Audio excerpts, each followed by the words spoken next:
고향으로 갔습니다. 가까운 곳, 나의 친척, 나의 살던 고향, 내가 자라고 먹고 살았던 정든 곳에 예수님께서 갔어요. 가까운 곳에 갔으면 위로도 받고 꿈도 있고 참 추억도 있고 친구들도 있을 그곳에 가서 예수님은 배척을 받았습니다.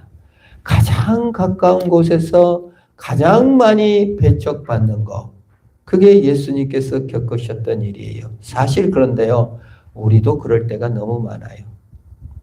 나를 배척하고 나를 외면하는 것이 언제 많습니까? 가장 가까운 남편, 가장 가까운 가족, 그 배척이 가장 뼈아프고 아플 때가 많습니다. 예수님 친구들도 있었을 거예요. 거기 같이 자란 친구들 다 결혼해요. 여러분, 이스라엘은 그 마리아 나이를 13살, 14살, 그때 동정녀 탄생, 그걸로 학자들이 봐요. 다 일찍 결혼해요. 예수님 친구들 다 아들 뒀을 거예요. 그러면 너는 결혼도 안 하고 뭐하냐. 그런 배척이 있다 그 말이에요. 예수님보다 나이 많은 어른들은 너는 뭐하냐 그 나이에. 직업은 뭐냐? 직업도 없고. 사람들 끌고 다니면서 귀신 들린 사람, 창녀들 우르르 몰려다니면서 그 참 실업자들 뭐 소집소냐. 그런 비난이 있다 그 말이에요. 같이 일했던 동료 목소들도 다 한 자리 차지하지 않고 있고 어디 이렇게 방황하고 다니는지 쑥덕쑥덕 한다 그 말이에요. 가장 가까운 사람이, 가장 나를 이해해 줄 것 같은 사람이 가장 나를 배척할 때가 많습니다. 심리학자들도 그런 얘기를 하더라고요. 부부간에 가장 공감을 못한대요. 특별히 부부간의 슬픔. 그렇게 한 배우자가 슬퍼하고 있으면 그거에 대해서 공감을 못 느낀다는 거예요. 공통된 현상이라는 거예요. 좀 특이한 구조죠. 그러니까 믿거니 하는데 그 고난과 아픔에 대해서 특별히 그거 잘 공감을 못 한다는 겁니다. 예수님께서 고향, 가장 가까운 곳에서 가장 배척을 심하게 받았다. 무슨 뜻일까요? 역으로 말하면요. 하나님께서는 가까운 사람을 하나님의 역사의 현장에 두셨다는 뜻도 됩니다. 하나님은 어디서 일하시는가? 멀리 저 먼 곳에서 일하신 것이 아니라 바로 여기에 일하신다 그 말이에요. 가장 배척받는 곳, 가장 먼 곳 누구예요? 남편일 수 있다 그 말이에요. 그러면 가장 일해야 될 곳은 어디다? 가장 가까운 곳이다 그 말이에요. 예수님께서 배척받을 줄 알았으면서도 고향으로 갔어요. 다른 성경에 보면 회당에서 설교하실 때 아예 낭떠러지로 끌고 나가서 거기서 밀어버렸어요. 죽여버렸어요, 그냥.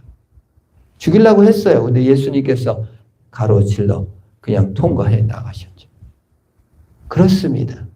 우리가 불 속에라도 들어가고 아골골짝 빈들에도 가오리다. 아골골짝 빈들이 어디예요? 세상 끝이 어디예요? 가장 가까운 곳이 알고 골짜기요 세상 끝인 줄 믿습니다. 우리가 선교 나갈 때 그냥 아프리카로 가겠습니다. 어려운 선지로 가겠습니다. 이렇게 말하지만요. 가장 어려운 선교 현지는 내 남편이고 내 자식이고 내 친척인 줄 믿어요. 제일 힘들어요. 왜냐하면 기대하는 바가 있으니까 상처도 받기 쉽고 말로도 상처 주고 행동으로도 상처 주고 이해해 주지도 않고 이해받지도 못하고 참 그것처럼 어려운 것이 없더라 그 말입니다. 예수님이 그러셨다 그 말이에요. 그래서 땅끝 저 멀리 아프리카로 안 보내시고 여기 살게 하신 것은 여기서 가장 하나님께서 역사하시고 싶고 여기가 바로 하나님의 일할 터전이요. 여기가 바로 은혜의 터전인 줄 믿습니다. 그래서 여러분 하나님께서 거절당하는 은혜를 주셨다 그 말이에요. 남편을 섬길 때 거절당했다. 자녀들에게 거절당했다. 친척들로부터 거절당했다. 이번 추석 때 환영만 받지 못하고 이렇게 마음에 좀 불편함이 있다. 그러면 하나님께서 선교지임을 알게 하시고 거절당하는 의뢰를 주셨구나. 그 무슨 말이에요? 내 사역지가 여기로구나. 믿으시기를 바랍니다. 내가 거절당했다 그러면 내 사역지구나. 이렇게 생각하면 딱 좋아요. 내가 도전할 것이구나. 내가 하나님 앞에 섬기고 기도하라고 거절당하게 하셨구나 라고 하는 것입니다. 예수님께서 굳이 거절당하는 곳으로 가셔서 사역을 하신 것은 거기에 은혜를 베푸시고 그곳에서 일하시려고 하신다 그 말이에요. 우리는 하나님의 역사를 과소평가하기가 쉽어요. 나부터도 가까운 곳에 세워두신 하나님의 일하심을 너무 과소평가하고 있지는 않는지 돌아봐야 됩니다. 남편을 통해서 일하시는 하나님의 은혜, 자녀를 통해서 일하시는 하나님의 은혜, 내 가까운 친척을 통해서 일하시는 하나님의 은혜, 내 동료, 직장인, 가장 나를 괴롭히고 힘들게 하는 어떤 사람, 그 가까운 사람, 그 사람을 통해서 우리 하나님께서 은혜를 베풀고 계시구나. 거절당하게 하시구나. 외면하게 하시는구나. 하나님께서 무슨 일을 행하실까 하는 감정으로 바꾸시고 사역으로 바꾸셔서 하나님도 일하시고 계시는구나. 하나님 이 관계를 통해서 어떤 은혜를 베푸시려고 하십니까? 내 자원을 통해서 내 가까운 자원을 통해서 하나님께서 일하시고 내 가까운 자원을 통해서 내가 어떠한 태도와 삶을 살아가기를 원하시는지 하나님께서 일하심을 보는 영적인 눈을 뜨시기를 축원합니다. 예수님께서도 굳이 고향으로 가셔서 그 복음을 전한 거예요. 버리지 않고 떠나지 않고 포기하지 않으시는 하나님. 포기하지 않으시는 하나님. 나를 포기하지 않으신 하나님은 오늘도 사랑해 주셨으니 우리도 우리의 가까운 사람을 포기하지 않고 기도의 끈을 가지고 계시기를 축원합니다. 찬송도 그런 가스펠송 기도를 멈추지 마라. 주님께서 일하신다 그 말이에요. 하나님께서 그 맡겨놓고 계속 기도하면 하나님께서 관계도 회복시킬 날이 있고 먼 훗날 하나님께서 길을 열어주실 날이 있는 것입니다. 다 정말 못 볼 지경으로 마음이 멀어졌어도 기도는 포기하지 마시기를 축원합니다. 우리 주님께서 일하세요. 나한테도 일하시고요. 내 마음과 인격과 태도에 변화를 주시고 그 사람의 태도와 인격에도 변화를 주실 날이 있을 줄 믿습니다. 드디어 이제 안식일이 되어 회당에 가서 가르칩니다. 2절에 그랬더니 사람들이 듣고 놀랐대요. 놀랐다는 건 뭡니까? 그 가르침을 들었다는 거예요. 안 졸고 다 듣고 막 놀랬다. 아이고 능력 있구만. 권세 있는 가르침이구만 이라고 말도 했어요. 다른 마태복음이나 누가복음 권세 있는 말씀을 들었다. 어떤 정말 그런데 아무도 안 믿었어요. 지적으로 놀래고 보고 놀래고 듣고 놀래고 설교 듣고 놀래고 막 놀랬어요. 설교를 듣고 엄청 놀랬어요. 근데 아무도 안 믿었다. 참 희한하죠. 오늘날도 마찬가지예요. 성경 보고 놀래고 기적 보고 놀래도 안 믿을 수 있다 그 말이에요. 인도네시아에서 무슨 일이 일어났다. 일본에서 무슨 일이 일어났다. 그러면 놀래. 그런 일이 일어났는데 나하고 무슨 상관이 있나. 아무 상관도 없는 일로 받아들이기가 쉽다 그 말이에요. 그러나 내 손에 이제 가시 찔리면 아이고 아파라 빨리 병원 가야지. 그게 더 큰 뉴스죠. 여러분 예수 그리스도께서 말씀하신 것을 나한테 적용시켜 내게 주신 말씀이라고 믿는 것이 가장 위대한 믿음인 줄 믿습니다. 야, 좋은 말씀이다, 훌륭하다, 은혜가 됐다가 아니라 나에게 적용할 수 없다면 그건 무슨 상관이 있냐 그 말이에요. 그래서 사실 말씀은요 나에게 적용해야 돼요. 이게 가장 성경을 잘 읽는 사람이 누구냐? 백독이 아니에요. 천독이 아니에요. 내게 이 말씀을 주셨구나. 이 말씀이 꼭 나한테 하는 것 같은 소리가 들은 사람은 은혜 받은 줄로 믿습니다. 그렇게 성경을 봐야 돼요. 하나님이 나에게 말씀하시고 내가 요거를 이렇게 적용해야 살아보는 거. 그게 없으면 믿는 게 재미가 없어요. 힘이 없어요. 실천을 뭘 해봤어야 재미가 있지. 말씀을 암송해보고 그걸 기도하고 살아보려고 몸부림을 칠 때 말씀이 내 안에 들어와서 힘이 되시고 역사가 되는 줄 그렇습니다. 익숙함에 그냥 익숙하게 사는 하나의 액세서리로 보는 게 아니라 말씀이 나에게 적용돼야 될 줄로 믿습니다. 그들이 예수를 배척한 이유에 대해서 3절에 이렇게 말합니다. 이 사람이 마리아의 아들 목수가 아니냐? 그 직업으로 평가합니다. 그의 형제, 예수의 동생들이죠. 벌써 결혼했을지도 몰라요. 야고보와 요셉과 유다와 시몬 몇 명이에요? 하나, 둘, 셋, 네 명이나 있죠. 같은 동생들. 너네 아기를 많이 낳잖아요. 옛날에는. 다 막 12명씩 낳잖아요. 우리도 옛날에 다 형제가 많았습니다. 많이 낳았어요. 또 여자 자매도 낳다 그 말이에요. 그 옆에 있다. 외모로 본다 그 말이에요. 인간의 외모, 배경, 익숙함으로 판단해서 예수를 안 믿고 배척했다 그 말이에요. 외모도 알고 직업도 알고 학벌도 알아요. 예수 너 기저귀 차고 댕겼잖아. 내가 다 어렸을 때 우는 거 다 봤는데 네가 뭐 말은 잘하나만 나는 너를 못 믿겠다. 그가 나온 대학, 연봉, 외모, 계층, 직업 이걸로 딱 레벨을 정해가지고 판단한다 그 말이에요. 우리가 참 다른 사람을 볼 때 어떻게 봅니까? 그의 외모, 그의 학벌, 그의 연봉, 그의 키, 그의 자질, 그의 태도만 보고 있고 배척하면 그 믿는 자가 아닌 줄 믿습니다. 우리는 그 안에 있는 하나님의 형상, 하나님의 가능성, 하나님의 은혜로 사람을 보는 능력을 가진 저와 여러분이 될 줄 믿습니다. 예수도 외모로 배척받았어요. 하물며 내가 복음 전하고 내가 예수 믿으라고 하는데 배척 당하겠어요? 안 당하겠어요? 배척 당하죠. 남편에게 예수 믿어라. 자녀들에게 예수 믿으라면 얼마나 외면하고 별일이 아닌 것처럼 할 때, 친척들에게 예수 믿으라고 할 때 얼마나 정말 이렇게 멸시의 눈으로 주변 사람에게 예수 전할 때 얼마나 정말 멸시하는 눈으로 보는지 몰라요.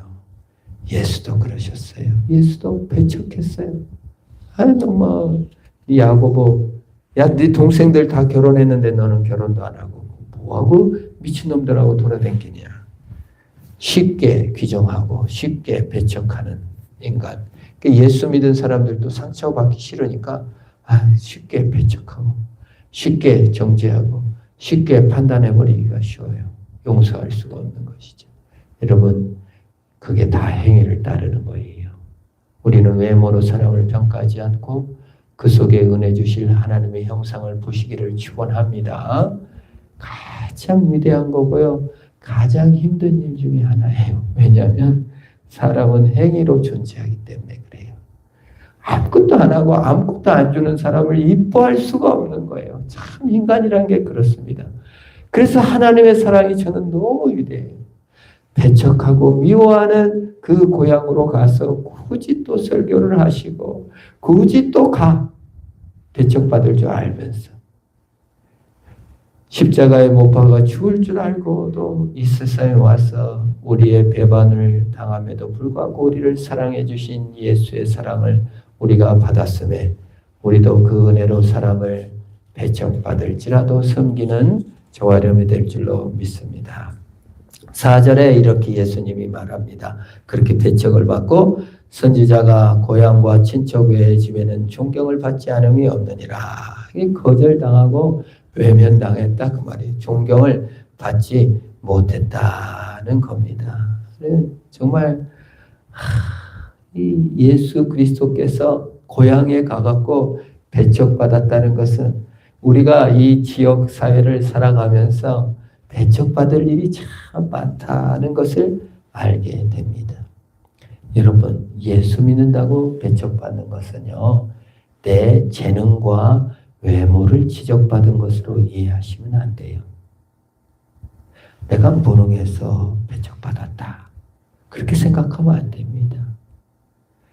스데반 집사를 죽인 데 앞장선 사도 바울이 예수 믿는 사람들을 핍박하고 죽이러 갑니다. 다메섹으로 가는 도중에 예수님을 만났습니다. 예수님께서 바울에게 뭐라고 말하죠? 사울아, 사울아, 네가 어찌하여 나를 핍박하느냐? 사울은 예수를 핍박한 적이 없어요. 스데반을 죽이는 거 예수 믿는 사람들을 핍박하고 잡아 죽이고 괴롭혔어요. 그런데 예수님의 평가는 뭐라고 합니까? 사울 네가 누구를 박해했다? 나를 박해했다고 하는 거예요. 예수를 박해했습니다. 여러분이 배척받고 외면당하고 조롱받고 때로 좀 애매한 상황에 놓여서 예수 믿는 일로 내가 무능력해서 내가 못나서 이렇게 자책하지 마세요. 내가 핍박받은 게 아니라 누가 핍박받았어요? 예수님이 핍박받으신 겁니다. 그래서 누가 변호하러 나서요? 예수님이 변호하러 나서요. 마귀 사탄은요, 항상 우리를 자책하고 자기 연민에 빠지게 만들어요. 네가 못났으니까 핍박받았지. 아니라고요. 우리는 모든 걸 행위 중심적이고요. 우리는 모든 걸 외모 중심으로 평가해버려요. 내가 좀 잘했으면 그 사람이 예수 믿었을걸. 여러분, 사도 바울도 전도 못한 사람이 있고요. 예수님도 이렇게 배척을 받았어요.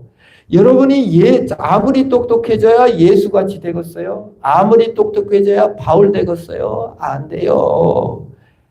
우리도 때로 실수하고 모순돼도 사실 뭐 때문에 핍박받는 것입니까? 예수 믿는 거 그거 싫어서 사실 핍박받은 거예요. 그 본질을 봐야지 다른 거 뭐 돈 때문에 섭섭하고 뭐 하지만 사실 예수 믿으니까 미운 거예요. 그래서 싫은 거예요. 괜히 교회 나가면 싫은 거예요. 잘 있다가도 교회 나가면 싫어라. 그런 사람들이 있어요. 이상하게 그냥 교회만 가려고 하면은 이렇게 꼬여요, 일이. 이렇게 믿음으로 좀 하려고 하면은 그게 참 그 영적 전쟁인 거예요. 그 모든 번민의 순간이 바로 누구다? 예수님이 핍박받는 것입니다. 그러므로 예수께 맡겨야 되는 거예요. 그리고 사실 뭐예요? 그리스도의 고난에 동참한 거예요. 예수님 아십니다. 예수님 기억하십니다. 예수님, 네가 내 고난에 동참했구나. 잠시라도 나와 함께 할 수 없었더냐? 물으셨던 예수님께서 네가 이 일에 나와 함께 해줬구나. 네가 예수 믿는 일로 힘든 일을 겪었구나. 친척 중에 모독을 당했구나. 예수님이 기뻐하시며 하늘상으로 무한한 기쁨으로 채워질 줄 믿는 것입니다. 그게 공감이죠. 예수와 같은 마음을 갖는 것입니다. 그런 은혜가 참 그리스도의 고난에 동참하는 은혜가 있기를 축원합니다. 때로 무시받으셔도 나를 어찌 보고 그러기가 쉬워요. 인간이 행위로 존재하기 때문에 그리스도께 나아가시기를 축원합니다. 5절에 거기서는 아무 권능도 행하실 수 없었다. 불신앙이 하나님의 역사를 제한한다는 것이 참 놀랍지 않습니까? 우리 하나님은 천지 만물을 창조하셨고 빛이 있으라 하심에 빛이 있었으며 이 신비로운 우주 만물을 창조하셨고 이 태양계와 은하계가 얼마나 빠른 속도로 은하로 이렇게 달려가고 있습니까? 속도를 말로 다 할 수 없죠. 이 거대한 우주, 이 거대한 세포 하나에 들어있는 수많은 핵들과 수많은 입자들, 얼마나 놀라운 창조물이시며 말씀 하나로 온 세계를 창조하시며 참으로 기적을 행하시는 그분께서, 그 권능 많으신 창조주께서 거기서 아무 권능도 행하실 수 없었대요. 저는 참 이상한 말 같아요. 얼마나 이상해요. 인간이 안 믿는다고 해가지고 아무것도 안 해.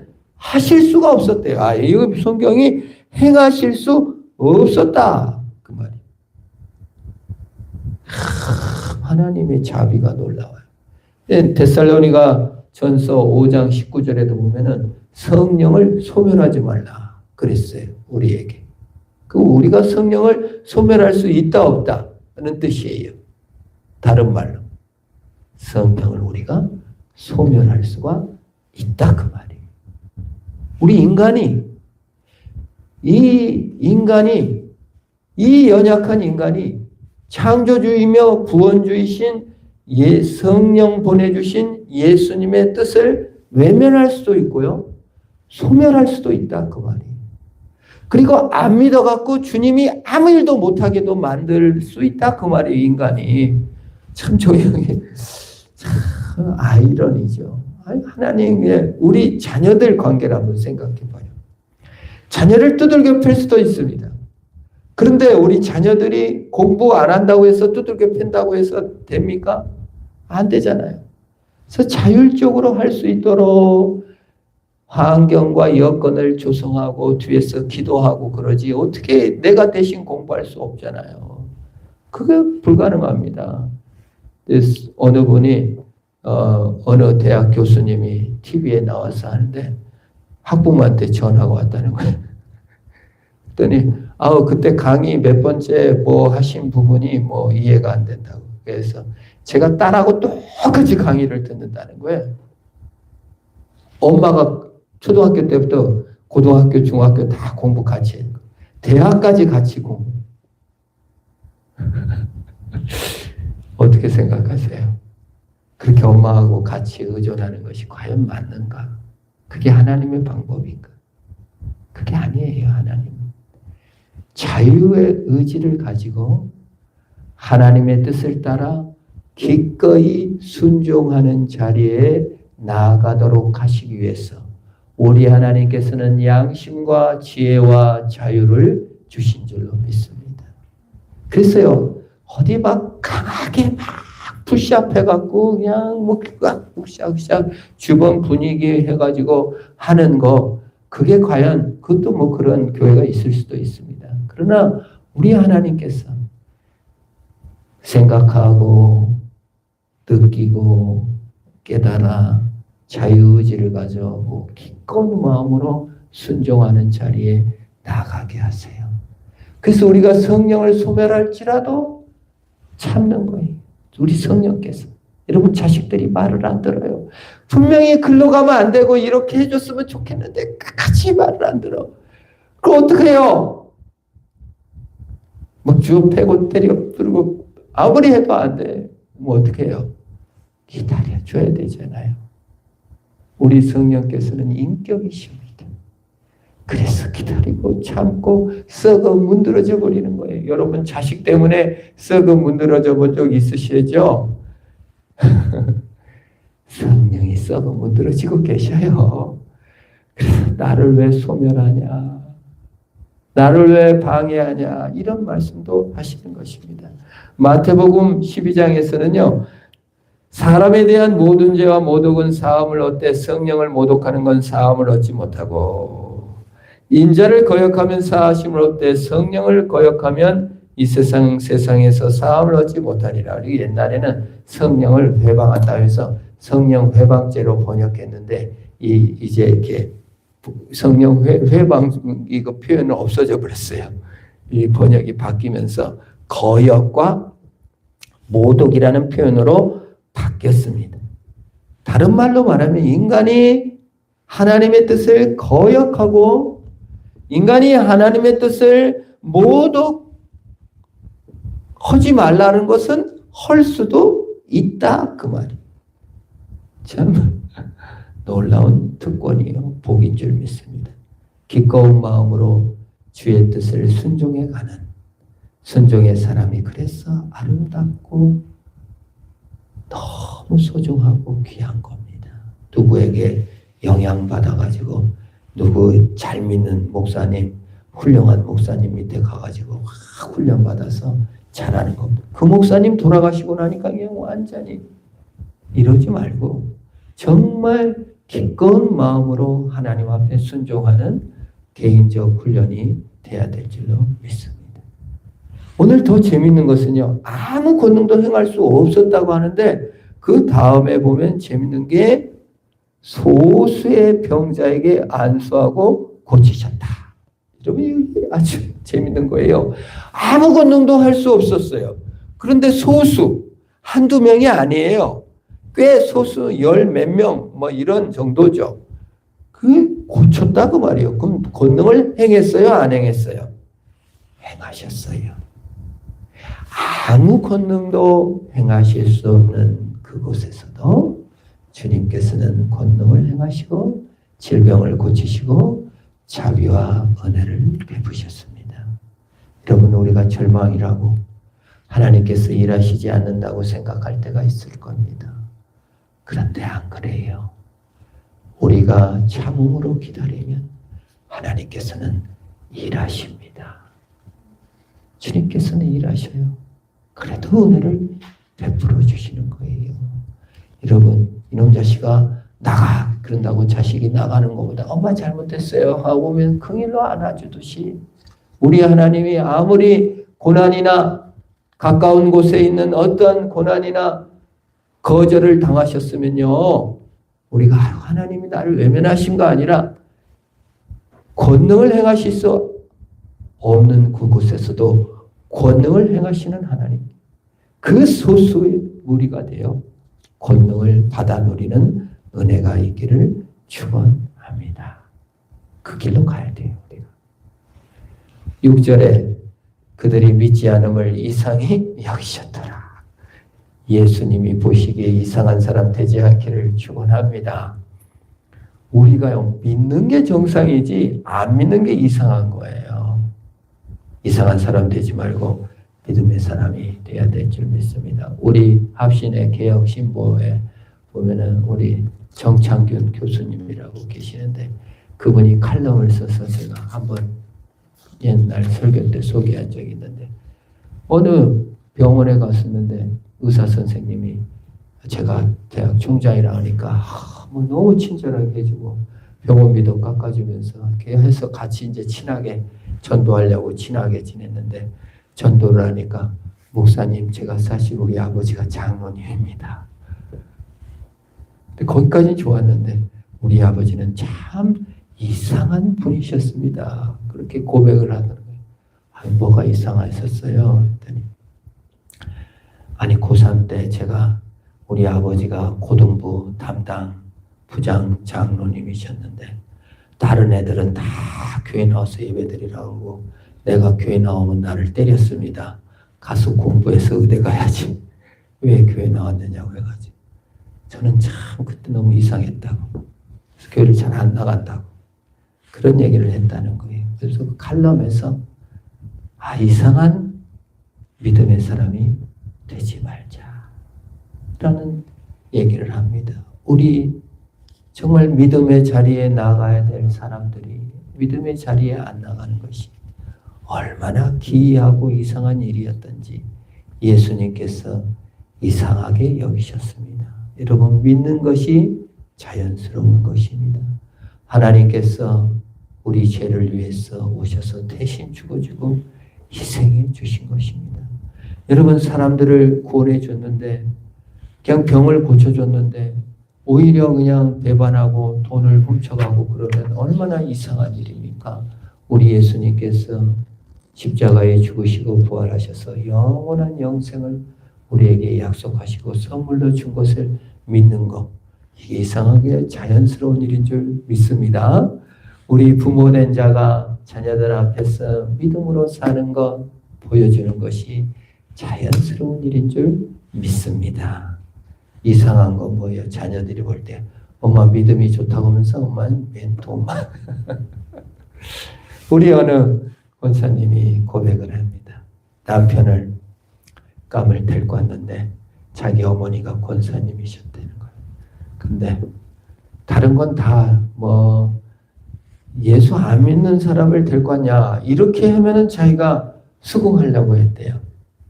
그래서 믿게 하고 세례받고 결혼하겠습니다. 그러려고 했는데 뭐 그냥 가난한 사람을 데리고 왔다고 야단을 쳐가지고 생각하기를 어머니 권사 맞아.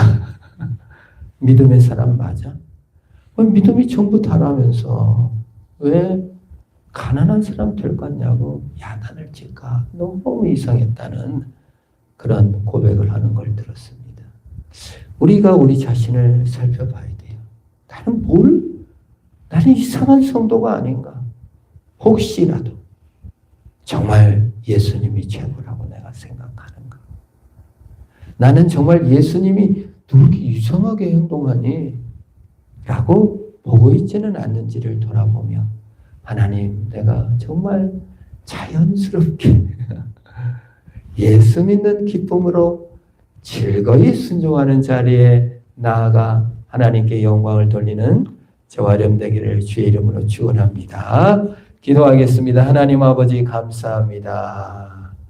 가까운 사람에게 배척당하고 이해받지 못할 때가 있습니다. 주님, 예수님께서 그리 하셨음에도 불구하고 그들에게 은혜를 베푸는 듯이 우리를 배척하고 외면한 그들이 은혜의 통로가 되고 주님의 일하심의 통로가 되도록 복 주시고 함께하여 주시옵소서.